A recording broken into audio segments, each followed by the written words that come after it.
Okay, this is looking to the east, not quite up at the northeast corner, but looking generally along the north line, and now swinging around toward the south. You can still see the Boxwood Lane coming up. And now this is looking down toward the southwest corner.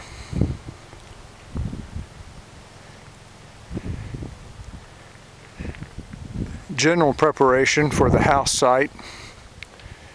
I don't know that you can see it, but down in the distance is the stake that's at the brow on the south edge.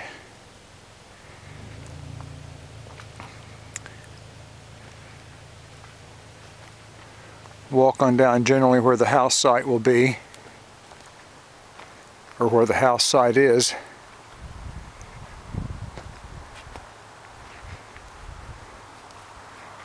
Walk on over toward the brow.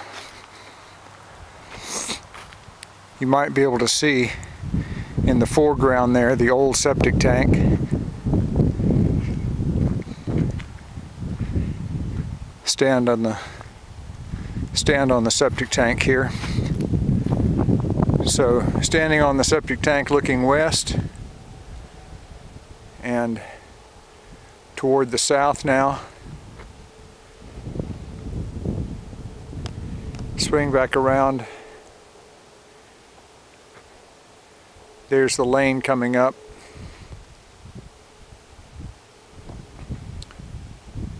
And back now fully toward the north. Keep going around and you can make out some of the industry down in the valley toward the north, down toward Valley Head. Keep going all the way around and back around to where we started, looking south. Okay, I'm going to walk down toward the lane.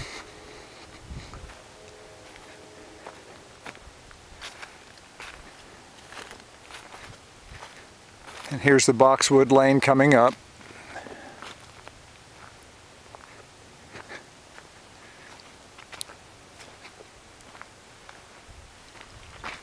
Let me look to the south again,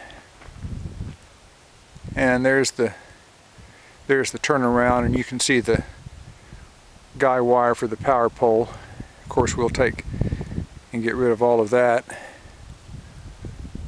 The house will probably be sitting right over in that area. Quite a spectacular view of the valley, in particular going south.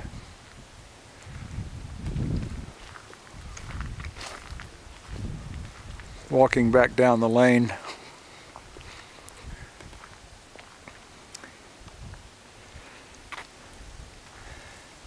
Katie hasn't quite accepted my name yet, but I'm thinking about calling this the park. This is the eastern edge of the lot. Down at the bottom edge you can see a stone row. There was an old house. A foundation was all that was left down in that area. It was all covered up with privet. Here comes a car, and you can see now that's County Road 89. We'll continue to plant down in there. We've planted a couple of apple trees and a October Glory maple, but it's a nice open area. The deer love it. They have been visiting fairly regularly. When this all grows back up in the spring, it'll provide, I think, some adequate shelter for the house. And there's a couple of groves of, I'm embarrassed to say, I want to say hawthorns, I think that's what those are, that I think will look really nice. Oh, and walking back up to where the house site would be, one of the things that we looked at was whether or not we could use this turnaround as it was drawn in and as it appeared on the ground. This is looking back down where the power line is brought up. We'll obviously bury the power coming up that way. But this is that turnaround, and you can see it looks rather interesting going this way, and we may still use it, I don't know. It turns out that the mountain comes right through here. The rock is just right beneath the soil. You can see a patch of it here, and then as you get to this corner where you would make the turn to go back down, a nice big slab, and you can see it also in the distance. So I think it would be pretty tough to lay down a gravel or pea gravel or bluestone drive. I'm not sure whether that can really work or not. The area straight ahead will probably leave fairly native, and you can see the adjacent lot to the south. Come back around, you can see the cars traveling on the road down there, and back over into what I like to think of as the park, and back up to the top. So we'll walk on back up here. I hope this gives you a pretty good tour of what the lot looks like now. And probably about 2.5 acres above the brow. A little strip down below the brow. Walk over here to where the house site will be. Look off and see what that looks like.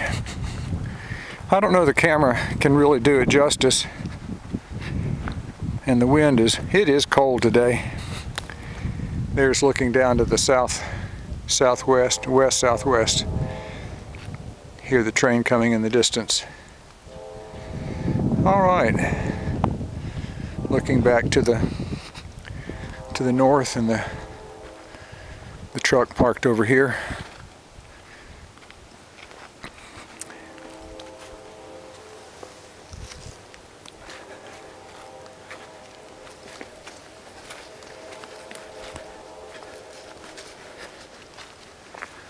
That's about it. I'm going to stop it here, and we'll get back in the truck and get warm again. Thank you for visiting.